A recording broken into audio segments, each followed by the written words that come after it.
Hello students, आज maths 1 का paper हुआ है। बहुत सारे स्टूडेंट्स के कॉल आए, कोई स्टूडेंट्स आके मिल के गए, उनके चेहरे की खुशी बता रही थी कि पेपर बहुत अच्छा गया है। अभी मैथ्स 1 का सोचना बंद कीजिए।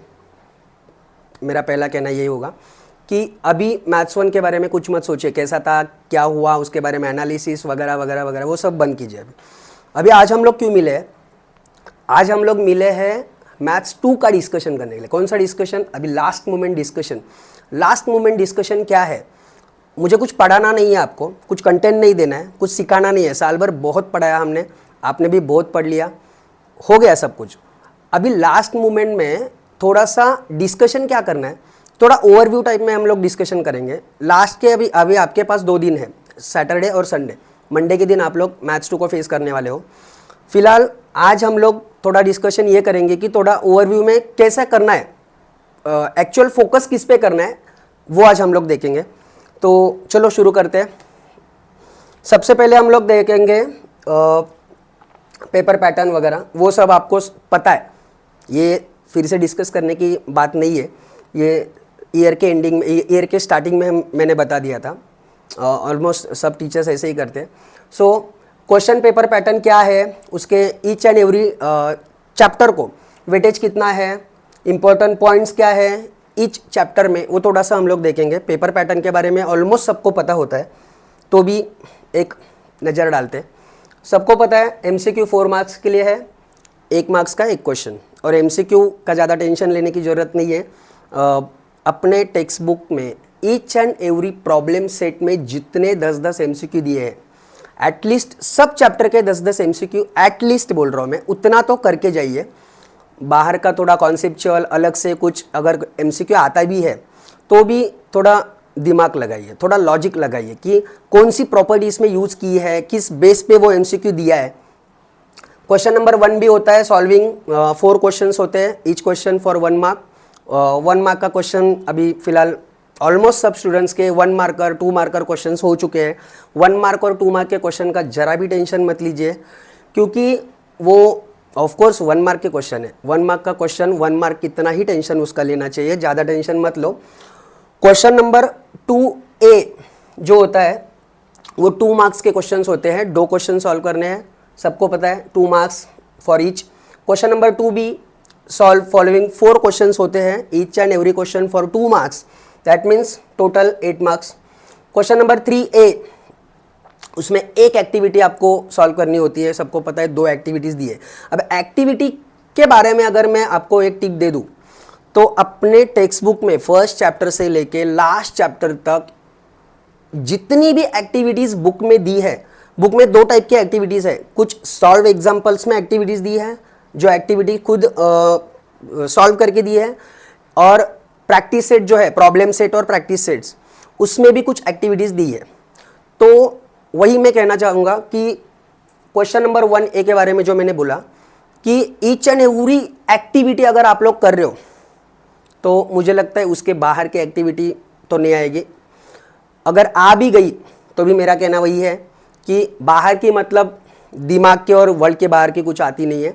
जो कॉन्सेप्ट तुम लोग को सिखाए गए हैं, जो प्रॉपर्टीज तुम लोग को सिखाई गई है, जितने भी थ्योरम्स आपने पढ़े हैं, उसी बेस पे थोड़ा सा नंबरिंग चेंज करके, थोड़ा बहुत स्ट्रक्चर चेंज करके आपको वो एक्टिविटी पूछी जाएगी। मेरा पहला कहना यह है कि आप एक्टिविटी कैसे करो, बुक में फर्स्ट पेज से लेके लास्ट पेज तक ईच एंड एवरी चैप्टर में जितनी भी एक्टिविटीज दी है, उसमें से ज़्यादा चांसेस है एक्टिविटीज आने की। तो वो सब एक्टिविटीज पहले करो, क्योंकि हर बच्चों को मैं वही बार बार वही कहता हूँ, साल भर इतने साल से वही कहते आ रहा हूँ कि तुम लोग को सबसे पहले अगर कुछ जिसको इंपॉर्टेंस देना है तो वो है तुम्हारा टेक्स्ट बुक। जो टेक्स्ट बुक में है वो 100% करो, वो मेरे ख्याल से मोर देन सफिशिएंट। उसके बाद हम लोग देखेंगे थोड़ा चैलेंजिंग क्वेश्चंस वगैरह, कि ये अपना फ्रिक्वेंटली कुछ क्वेश्चंस आए हैं बोर्ड से जो बाहर के हैं। बाहर के मतलब फिर मैं वही कहना चाहता हूँ कि बाहर के मतलब इतने बाहर के नहीं होते, अपने सिलेबस के बाहर के नहीं होते, बस थोड़े बहुत नंबरिंग चेंज करके या लॉजिक चेंज करके उसको पूछा गया होता है, और लॉजिक लगाना होता है। तो वो लॉजिक किस बेस पे लगाएंगे, जो प्रॉपर्टीज हमने पढ़े हैं, जो थ्योरम्स हमने पढ़े हैं, उसी को अप्लाई करना है आपको। तो एक्टिविटी के बारे में मैं ये कहूँगा कि बुक में जितनी भी एक्टिविटीज़ दी है सबके सब एक्टिविटीज़ एक बार प्रॉपर तरीके से करो। ज़्यादा नहीं, 1 या 2 घंटा मोर देन सफिशिएंट है पूरे एक्टिविटीज़ करने के लिए। वो टाइम का डिवीजन भी मैं आगे थोड़ा बताऊंगा और वीडियो के लास्ट में थोड़ा एक अच्छा सा टिप भी देने वाला हूँ। तो आगे देखते हैं। क्वेश्चन नंबर 3B में 2 क्वेश्चंस होते हैं, 3 मार्क्स के लिए एक्टिविटी होती है। 2 एक्टिविटीज़ आपको सॉल्व करने होते हैं, 3 दिए होते हैं और ईच एक्टिविटी फॉर 3 मार्क्स, यानी कि 6 मार्क्स का ये क्वेश्चन होता है। क्वेश्चन नंबर 4 जो पेपर मैथ्स पेपर का बादशाह है, अभी जितने भी स्टूडेंट्स हैं 10th में साल भर जितने भी पढ़ रहे हैं, ईच एंड एवरी स्टूडेंट को पता है कि पूरे मैथ्स 1 के पेपर में क्वेश्चन नंबर 4 जो है ना, अपना more than 50% efforts question number 4 के लिए होते हैं। और ज़्यादातर के बच्चे यही क्वेश्चन का टेंशन लेते हैं। एक्चुअली टेंशन लेके क्वेश्चन सॉल्व नहीं होता है, क्वेश्चन सॉल्व करना है तो उसके लिए बच्चों को लगता है ये करूँ वो करूँ, किधर से करूँ, कहाँ से करूँ, ये पब्लिकेशन वो पब्लिकेशन, बहुत कॉम्प्लिकेशंस मन में क्रिएट होते हैं, जो कि इतना करने की ज़रूरत नहीं है। हॉट प्रॉब्लम्स आपको बुक में दिए, स्टार मार्कर जो भी क्वेश्चंस है पहले बुक में जितने भी स्टार मार्कर क्वेश्चंस है वो आपको आ रहे क्या, उसकी प्रैक्टिस पहले करो, बाद में उसके बाहर जाओ। बाद में पीवाईक्यू तो है ही, जो कि टेक्स्ट बुक के बाहर का, यानी कि क्वेश्चन नंबर 4 में टोटल 3 सम्स होते, 3 में से आपको 2 सॉल्व करने होते, जिसमें से एक 101% टेक्सचुअल होता है। अगर आपका नसीब अच्छा है तो दूसरा भी टेक्सचुअल होगा, लेकिन एक तो 101% टेक्सचुअल होता है। तो मैंने जैसे कहा कि टेक्स्ट बुक को पहले, बाद में बाहर का। तो टेक्स्ट बुक के सब हॉट क्वेश्चंस, जितने भी स्टार मार्कर क्वेश्चंस है, वो each and every question try करो सॉल्व करने के। और वो क्वेश्चंस कैसे, 4 मार्क के क्वेश्चन को, क्वेश्चन नंबर 4 के 4 को अगर तुम लोग को जाना है तो थोड़ा रिवर्स ऑर्डर से जाना है। कैसे रिवर्स ऑर्डर से, प्रॉब्लम सेट में अगर आप लोग एंडिंग से स्टार्ट करना शुरू करोगे, यानी कि प्रॉब्लम सेट में पहले एमसीक्यूज होते हैं, बाद में 1 मार्कर 2 मार्कर 3 मार्कर, लास्ट में जो हॉट सम्स होते हैं, लास्ट में जो स्टार मार्कर सम्स होते हैं, तो वो बहुत इंपॉर्टेंट है क्वेश्चन नंबर 4 के लिए। तो मेरे ख्याल से each and every problem set अगर रिवर्स ऑर्डर से आप सॉल्व कर रहे हो, रिवर्स ऑर्डर से ज़्यादा नहीं, रिवर्स ऑर्डर से हर एक प्रॉब्लम सेट के लास्ट के 4-5 सम्स अगर आप कर रहे हो, तो उसी में से ज़्यादातर की चांसेस होता है क्वेश्चन नंबर 4 में आने का। या फिर प्रैक्टिस सेट में भी ऐसे कुछ सम्स है जिसमें स्टार मार्कर सम है। तो इतना ध्यान में रखो कि क्वेश्चन नंबर 4 में स्टार मार्कर सम्स हमें करना है। उसके लिए कितना टाइम लगेगा, 2 घंटा काफ़ी है, 2 या 3 घंटा, ज़्यादा देने की ज़रूरत नहीं है। अभी आपके पास है 2 दिन, सैटरडे और संडे, 2 दिन का प्रॉपर टाइम मैनेजमेंट में भी बताने वाला हूँ। क्वेश्चन नंबर 5 लास्ट वाला, वो जो थोड़ा रिलैक्स माइंडेड क्वेश्चन है, वो 3 मार्क्स के लिए आता है। 2 क्वेश्चंस दिए होंगे, उसमें से एक क्वेश्चन आपको अटेम्प्ट करना है, 3 मार्क्स के लिए है। ज़्यादातर के 2 में से एक बाहर का, एक टेक्सचुअल, ऐसा ही पैटर्न रहा है बोर्ड का। तो टेक्सचुअल अगर आ रहा है, मैंने जैसे कहा टेक्स्ट बुक आपका परफेक्ट है, तो क्वेश्चन नंबर 5 में आपको कोई प्रॉब्लम नहीं आने वाली। थोड़ा आगे बढ़ते हैं। Chapter number 1, similarity. अब सिमिलैरिटी में अगर देखा जाए तो सिमिलैरिटी वास्ट चैप्टर है, सबसे ज़्यादा वेटेज वाला भी चैप्टर है अपने पूरे बुक में। अगर देखा जाए तो सिमिलैरिटी का और सर्कल का, ये 2 चैप्टर का वेटेज बहुत तगड़ा है। ये 2 ही चैप्टर को बादशाह कहा जाता है मैथ्स 2 में।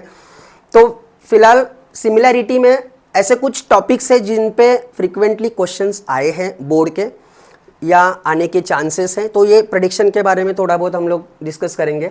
जैसे कि पहला टॉपिक है ratio of areas of triangle, BPT theorem, angle bisector, 3 parallel lines and transversal, similarity test और areas of similar triangle.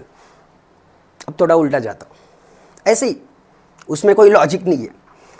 Theorem of area of similar triangle, कोई भी 2 ट्राइंगल अगर सिमिलर है तो उनका एरिया कैसे होता है, उनका एरिया का रेशो कैसे होता है, तो उनके एरिया का रेशो उनके करस्पॉन्डिंग साइड्स के स्क्वायर के रेशो जितना होता है। अभी ये सब आपको मैं पढ़ाने नहीं आया हूँ, ये सब आप लोग करोगे, 100% अच्छा करोगे, अभी तक किया है, तो उसके लिए आप सबको ऑल द बेस्ट।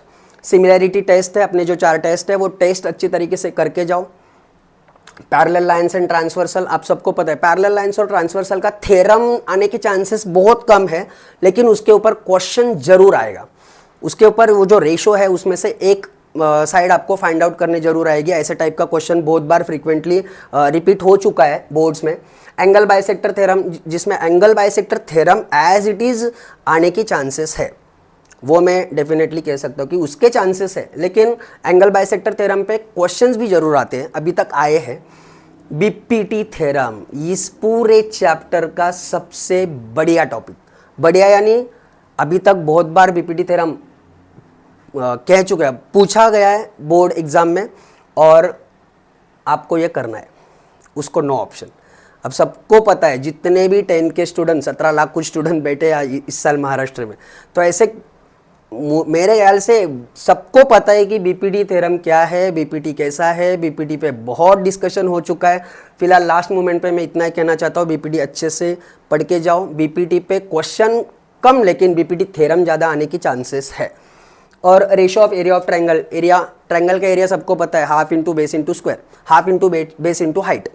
तो half into base into height, कोई भी दो ट्रायंगल आपको दिए हैं और दो ट्रायंगल का रेशो फाइंड आउट करना है। तो रेशो कैसे फाइंड आउट करोगे? दोनों का एरिया का रेशो फाइंड आउट करना है। अगर बेस सेम है तो बेस कैंसिल होगा, हाइट के बराबर उनका रेशो रहेगा, हाइट के रेशो जितना। अगर हाइट सेम है तो हाइट कैंसिल होगा, बेस के रेशो जितना उसका रेशो रहेगा। अगर हाइट और बेस दोनों सेम है तो सब कैंसिल हो जाएगा, उसका रेशो 1 आएगा। ऑफ कोर्स ये सब आपको पता है। मैं फिलहाल तुम लोग को सिर्फ ये मेन टॉपिक्स कह रहा हूँ कि ज़्यादा फोकस इन टॉपिक्स पे करो। उसके बाद थोड़ा जाते हैं पाइथागोरस थ्योरम।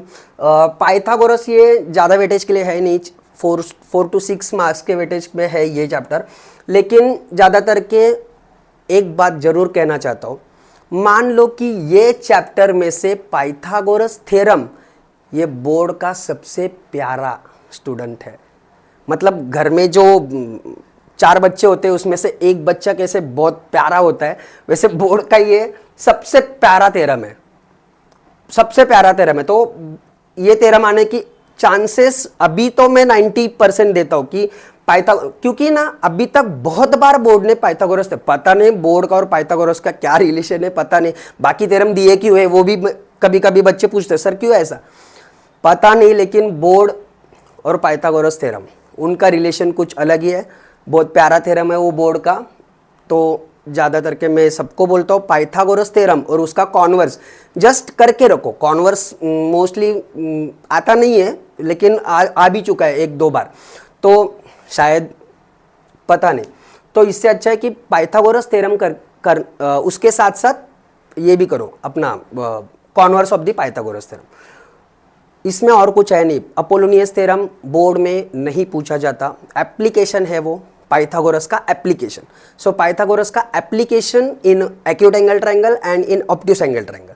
तो ऑब्ट्यूस एंगल ट्रायंगल में पाइथागोरस किस तरीके से अप्लाई किया जाता है, या एक्यूट एंगल ट्रायंगल में पाइथागोरस किस तरीके से अप्लाई किया जाता है, ये दोनों का कॉम्बिनेशन है ये अपोलोनियस थ्योरम। तो अपोलोनियस की प्रॉपर्टी अच्छे से करो, उस प्रॉपर्टी पे एक क्वेश्चन जरूर आता है। बाकी ज्योमेट्रिक मीन का थ्योरम, वो थ्योरम एज इट इज आज तक कभी नहीं आया है, वो थ्योरम भी बहुत छोटा है। लेकिन थ्योरम की जो प्रॉपर्टी है वो प्रॉपर्टी अच्छे से करके जाओ, उसमें आपको वैल्यू फाइंड आउट करने में ये क्वेश्चन जरूर आ सकता है। थोड़ा आगे बढ़ते हैं। सर्कल पूरे मैथ्स 2 का सबसे तगड़ा चैप्टर, मैं खुद 1.5 महीना पढ़ा रहा था। मतलब ये चैप्टर जितना वास्ट है, जितना डीप में दिया है, इतनी सारी प्रॉपर्टीज, इतने सारे थियरम्स, इतने सारे रूल्स इसमें है, बच्चे सच में कंफ्यूज हो जाते हैं कि इसमें करना क्या है, छोड़ना क्या है। मैं तो बोलता हूँ छोड़ना तो है नहीं, आप लोग बोर्ड से हो, लेकिन अगर उसमें देखा जाए तो उसमें से भी कुछ ऐसे लिमिटेड टॉपिक्स हैं जो बोर्ड ने आज तक फ्रीक्वेंटली पूछे हैं, और आने वाले कल के परसों के एग्जाम में ज़्यादातर के वो पूछने के चांसेस भी हो सकते हैं। क्योंकि as per the analysis, as per the previous questions का जो एनालिसिस किया है उसके बेस पे मैं ये सब बता रहा हूँ आपको। तो टेंजेंट थ्योरम के बारे में ये बोलता हूँ कि टेंजेंट थ्योरम इनडायरेक्ट थ्योरम है, वो प्रूव करने के लिए नहीं आएगा। क्योंकि उसका अगर आपने बुक में देखा हो तो टेंजेंट थ्योरम इनडायरेक्ट प्रूव है, पूरा थियोरेटिकली समझाया गया है। तो टेंजेंट थ्योरम पे थ्योरम प्रूव करने नहीं आएगा, लेकिन उसके बेस क्वेश्चन जरूर आएंगे। ये जो 2 नंबर का थ्योरम दिख रहा है ना, टेंजेंट सेगमेंट थ्योरम, जैसे पाइथागोरस में पाइथागोरस था, वैसे सर्कल में टेंजेंट सेगमेंट थ्योरम, जो आज तक बहुत बार आ चुका है। अगर आप प्रीवियस ईयर के क्वेश्चंस पेपर देखोगे लास्ट 4 to 5 ईयर्स के, तो आपको ये फ्रीक्वेंटली दिखेगा टेंजेंट सेगमेंट थ्योरम। क्या है टेंजेंट सेगमेंट थ्योरम? आप सबको पता है, यहाँ पे पढ़ाने की जरूरत नहीं है। टेंजेंट सेगमेंट्स कैसे कॉन्ग्रुएंट होते हैं, उनके लिए कंस्ट्रक्शन करके, दोनों ट्रायंगल को कैसे by the hypotenuse side test से प्रूव करके, कॉन्ग्रुएंट प्रूव करके, करस्पॉन्डिंग साइड्स ऑफ ट्रायंगल, ये सब मतलब देखा जाए तो बहुत सिंपल है, लेकिन ये बहुत बार आ चुका है, तो इसको हल्के में मत लीजिए। ये ज़्यादातर क्या आ सकता है, साइक्लिक क्वाड्रिलेटरल थ्योरम, ये भी उसी के साथ साथ आने के चांसेस है। इंस्क्राइब्ड एंगल थ्योरम, उसका थ्योरम नहीं आता। आज तक बोर्ड ने कभी इंस्क्राइब्ड एंगल पे थ्योरम पूछा नहीं है, लेकिन इंस्क्राइब्ड एंगल का प्रॉपर्टी पे क्वेश्चन 100% आ सकता है। कॉर्ड डिवीजन में दो, अभी ये दोनों भी प्रॉपर्टीज बहुत इंपॉर्टेंट है। Internal division of chord and external division of chord, इनके प्रॉपर्टी बेस्ड क्वेश्चन भी आ सकते हैं, या फिर उनको प्रूव करने के लिए आज तक बोर्ड ने बहुत बार पूछा है ये क्वेश्चंस, इंटरनल डिवीजन और एक्सटर्नल डिवीजन। बाकी टेंजेंट सीकेंट थ्योरम भी करके जाओ, वो भी इंपॉर्टेंट है। अभी आप बोलोगे इतना ही, सर्कल में बहुत टॉपिक्स है, बहुत प्रॉपर्टीज है, पूरा प्रॉपर्टी और थ्योरम से भरा हुआ ये चैप्टर है, लेकिन इसमें से कुछ मुझे ऐसे लग रहे जो आ सकते हैं, क्योंकि last previous year question papers के जो एनालिसिस है उसके बेस पे मुझे ये टॉपिक्स लगे, तो ये टॉपिक्स मैं आपको बता रहा हूँ। और रही बात, ये एक्चुअली क्या है कि कोई भी एग्जाम का तुम लोग स्टडी, अभी तुम लोग छोटे हो, अभी तक का ये तुम लोग के लाइफ का पहला कॉम्पिटिटिव एग्जाम है, लेकिन आज तक जिन्होंने कॉम्पिटिटिव एग्जाम्स दिए हैं, बहुत बड़े बड़े सेंट्रल लेवल तक एग्जाम दिए हैं, उनको पता है एक स्ट्रेटेजी होती है कोई भी एग्जाम को फेस करने की स्ट्रेटेजी। फिर वो 10th की एग्जाम की हो या डायरेक्टली यूपीएससी सीडीएससी जैसे एग्जाम की हो, कोई भी एग्जाम की स्ट्रेटेजी ये होती है कि पेपर सेट करने वाले की मेंटालिटी को हैक करो। तो अभी ये पेपर तुम लोग का कौन सेट कर रहा है? ऑफ कोर्स बोर्ड सेट कर रहा है। ये जो महाराष्ट्र बोर्ड है, एसएससी बोर्ड है, वो सेट कर रहा है।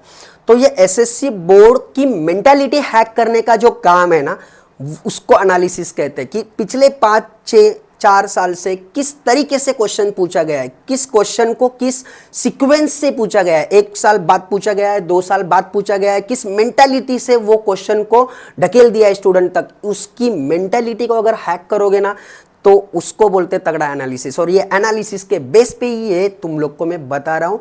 और जो मैं अभी बोला ना, एक लास्ट में एक ट्विस्ट की बात बताने वाला, वो भी मैं लास्ट तक बने रहिए। दूसरा है cyclic quadrilateral chord tangent secant theorem. Tangent secant theorem भी करना है, तो बोर्ड के मेंटालिटी को हैक करना सीखो। अभी तुम लोग को वो सीखने की जरूरत नहीं, फिलहाल तुम लोग उसी में लग जाओगे तो फिर पढ़ोगे कब? तो वो काम हम लोग कर रहे हैं, बोर्ड के मेंटालिटी को हैक कर रहे हैं, जिसकी वजह से ये थोड़ा बहुत टॉपिक्स में आज तुम लोग तक पहुंचा रहा हूं। चैप्टर नंबर 4, जिसमें बहुत कम टॉपिक दिख रहे हैं, इतने टॉपिक है नहीं इसमें। क्या है?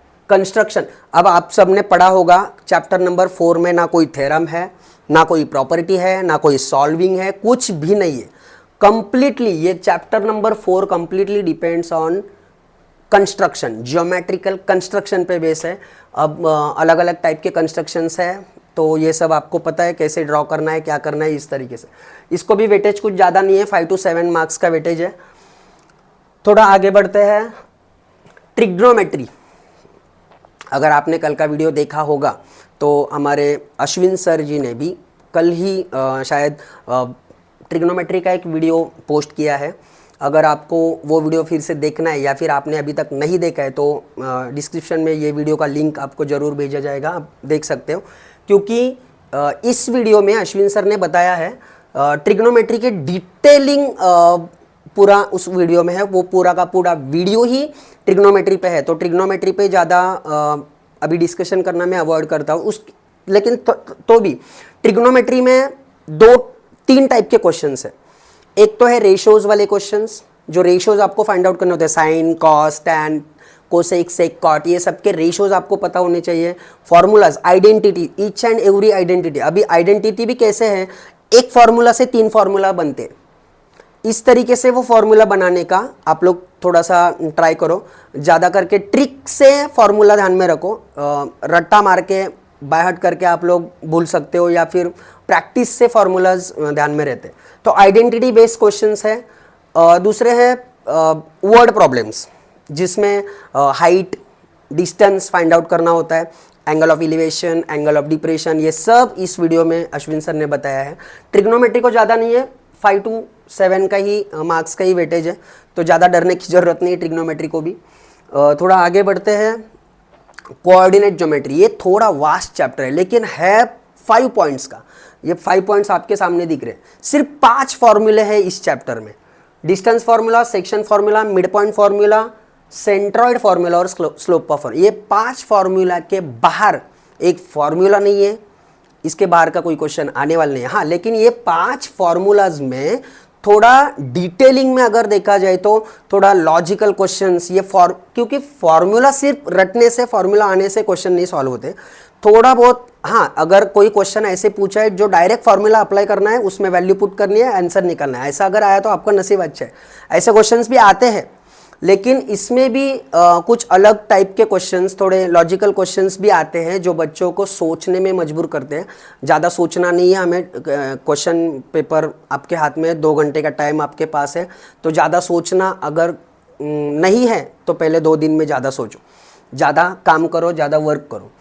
इसमें लॉजिकल क्या है, मतलब इसमें ज़्यादातर के पॉसिबिलिटी होती है कि आप सबको पता है, ऐसे क्वेश्चंस आपने ट्राई किए होंगे कि prove that the given points are the vertices of parallelogram, the vertices of rhombus, rectangle, square, तो ये आपको प्रूव करने होते हैं। तो ये सब क्वाड्रिलेटरल्स की प्रॉपर्टीज आपको पता है, parallelogram opposite sides are equal, rectangle opposite sides are equal but diagonals are equal, diagonals, उसके बाद स्क्वायर का भी पता है, all sides are equal, diagonals are perpendicular to each other, rhombus all sides are equal, opposite angles are equal, diagonals are perpendicular to each other. ये सब properties, अगर quadrilateral के प्रॉपर्टीज आपको परफेक्टली पता है तो आप लोग ये स्लोप फार्मूला यूज करके, उसके बाद डिस्टेंस फार्मूला यूज करके इसको आप लोग इजीली प्रूव कर सकते हो। ऐसे टाइप के क्वेश्चंस भी आपने बहुत कुछ किए होंगे बहुत साल भर में, तो आपको ये समझाने की ज़रूरत अभी फ़िलहाल ये टाइम पे तो नहीं है।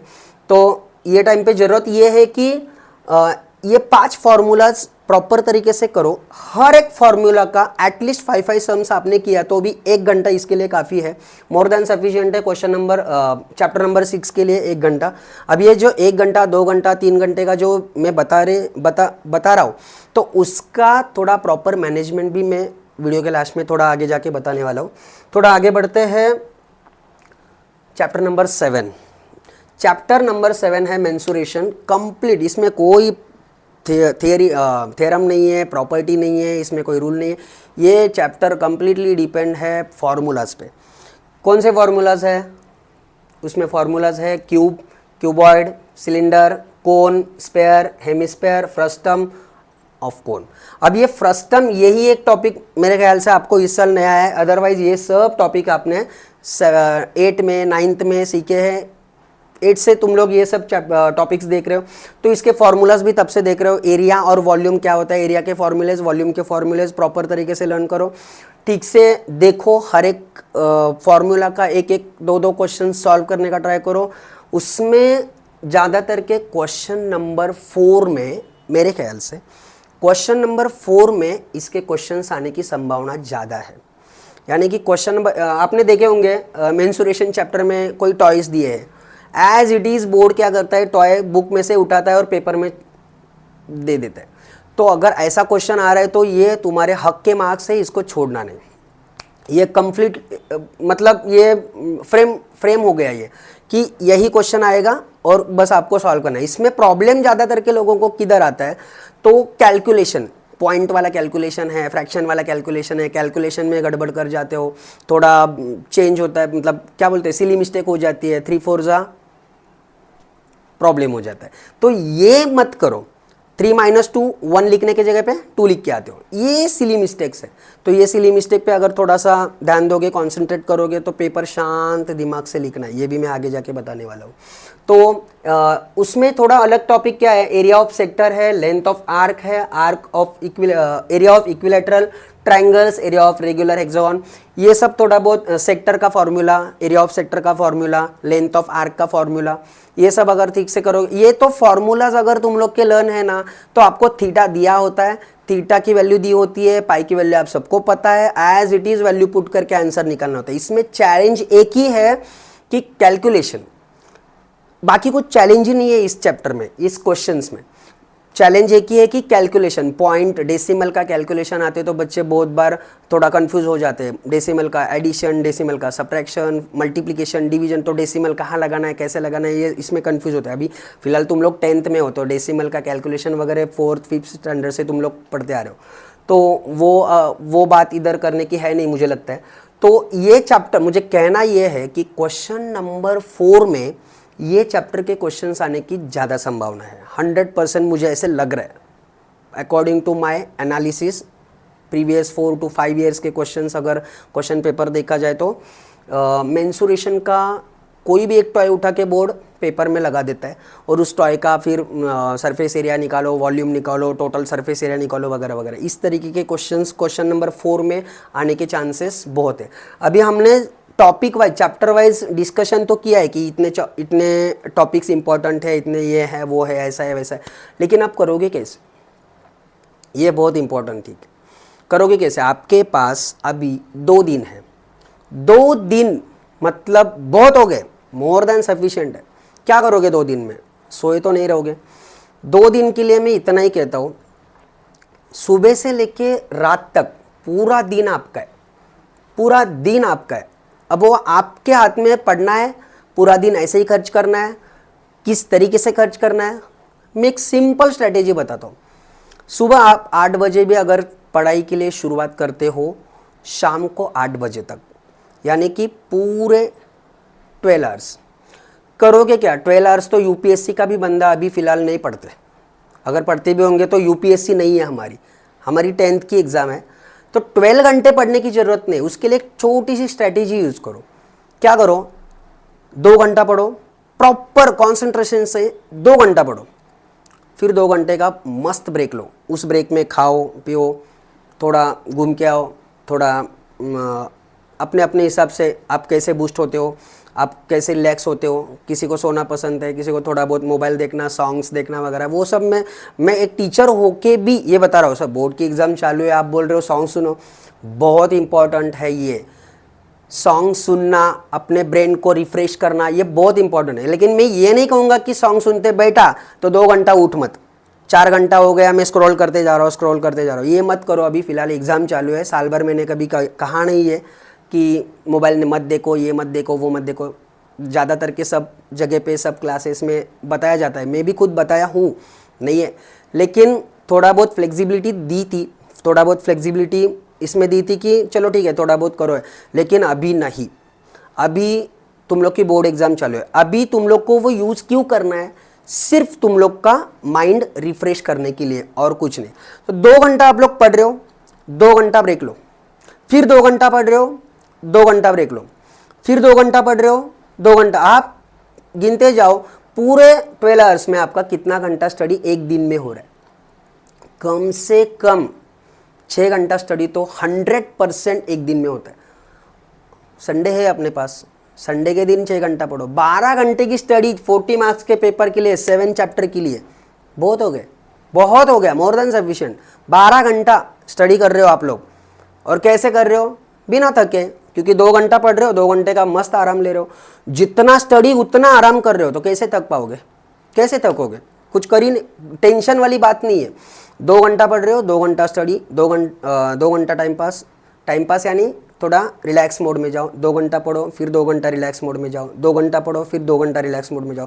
सुबह से लेके रात तक ऐसे करते हो ना आप, मैं तो बोलता हूँ 6 नहीं 8 घंटा भी हो सकता है। 8 घंटे की ज़रूरत नहीं, लेकिन 6 घंटा भी तुम लोग अगर अच्छे से पढ़ रहे हो एक दिन का, संडे के दिन भी वही मैं फॉलो करो, आपको ज़रा भी बर्डन मुझे नहीं लगता आएगा, ज़रा भी प्रेशर नहीं आएगा, ज़रा भी स्ट्रेस नहीं आएगा। दूसरी बात रह गई 2 घंटे में करे क्या। ज्योमेट्री को 3 पार्ट्स में डिवाइड किया है। मैंने इसके पहले वाले मैंने मेरे लेक्चर्स में भी बताया है स्टूडेंट्स को। सबको पता भी है, जो मेरे स्टूडेंट्स अभी सुनते होंगे उनको भी पता है कि सर ने क्या बताया था। अभी जो मेरे स्टूडेंट्स नहीं है लेकिन अभी मुझे सुन रहे, तो उनको मैं कहना चाहता हूँ, ज्योमेट्री ये 3 पार्ट्स में डिवाइड हुआ है अपने 10th का ज्योमेट्री। कौन से 3 पार्ट्स में? पहला पार्ट क्वेश्चन नंबर 1, 2, 3 जो है थ्योरम बेस्ड चैप्टर्स।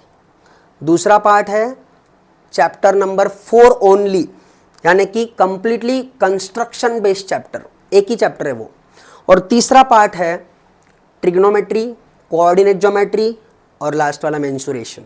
ये तीनों चैप्टर में कोई प्रॉपर्टी नहीं, कोई थ्योरम नहीं, कुछ नहीं, इसमें है फॉर्मूलाज, और वो फॉर्मूलाज यूज करके आपको सॉल्विंग करना है। यानी कि अगर आप लोग ऐसे भी समझ जाते हो तो भी कोई बात नहीं कि ये लास्ट के 3 चैप्टर है ना, मैथ्स 1 के बराबर है। मैथ्स 1 जैसे मैथ्स 1 में तुम लोग कैलकुलेशन करते हो, वैल्यू फाइंड आउट करते हो, X Y value find out करो, ये वैल्यू फाइंड आउट करो वगैरह वगैरह, वैसे ही ये 3 चैप्टर्स है। तो ज्योमेट्री को डरने की बात किधर है? जो ज्योमेट्री को डरते हैं ना, वो थ्योरम, प्रॉपर्टीज वगैरह, वो तो 3 ही चैप्टर में है।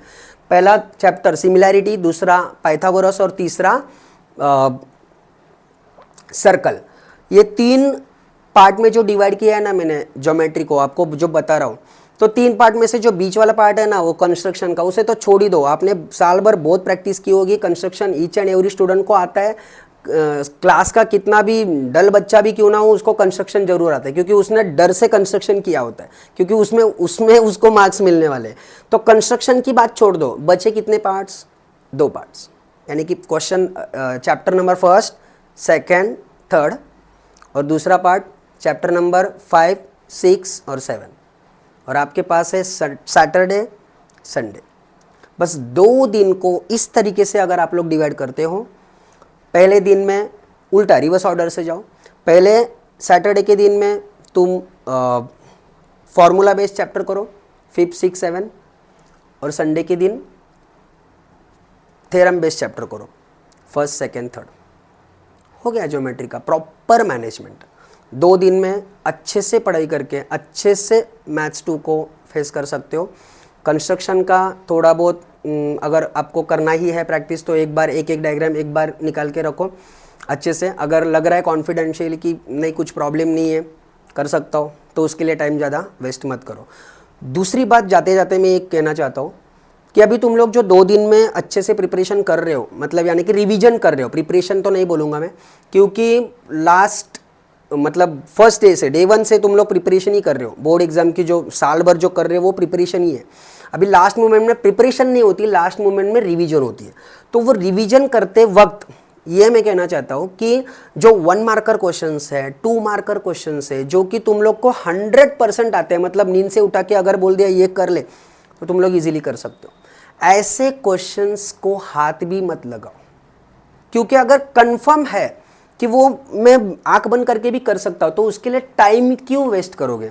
अपने पास टाइम 2 दिन का ही है, उसमें ज़्यादातर के क्वेश्चन नंबर 4 पे फोकस करना है, हॉट सम्स को अच्छे से करना है, एक्टिविटीज सब अच्छे से करनी है, थ्योरम्स को अच्छे से करना है। तो इसको इस तरीके से शॉर्ट लिस्टेड करो कि जो 1 मार्कर 2 मार्कर क्वेश्चन है, जो हमें अंदर से लग रहा है कि डेफिनेटली वो मैं सॉल्व करने वाला हूँ, कन्फर्म हूँ मैं, तो ऐसे क्वेश्चंस पे ज़्यादा टाइम वेस्ट, ज़्यादा मतलब 0 टाइम वेस्ट करो। ये कंफर्म आने वाले हैं और आप लोग कंफर्म करने वाले हो। बस वो करते वक्त एग्जाम में अच्छे से कॉन्सेंट्रेट करो ताकि सिली मिस्टेक्स ना हो, क्योंकि ये 1 मार्कर और 2 मार्कर क्वेश्चन जो होते हैं ना, वो हमें 100% आते हैं, हम लोग कॉन्फिडेंशियल होते हैं उसके बारे में, लेकिन ना वही कॉन्फिडेंस हमें थोड़ा प्रॉब्लम में ला सकता है, सिली मिस्टेक्स हो सकते हैं। जैसे मैंने अभी कहा कि 4 - 1 3 के जगह पे 2 लिख के आ सकते हो, तो ये सिली मिस्टेक्स को अवॉइड करो। बाकी सब ठीक है।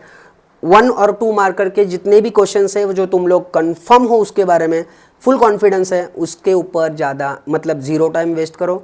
ज़्यादातर के टाइम ऐसे क्वेश्चंस के ऊपर वेस्ट नहीं बोलूँगा मैं, लेकिन टाइम ऐसे क्वेश्चंस पे लगाओ जो तुम लोग को अच्छे से मार्क्स ला के देने वाले।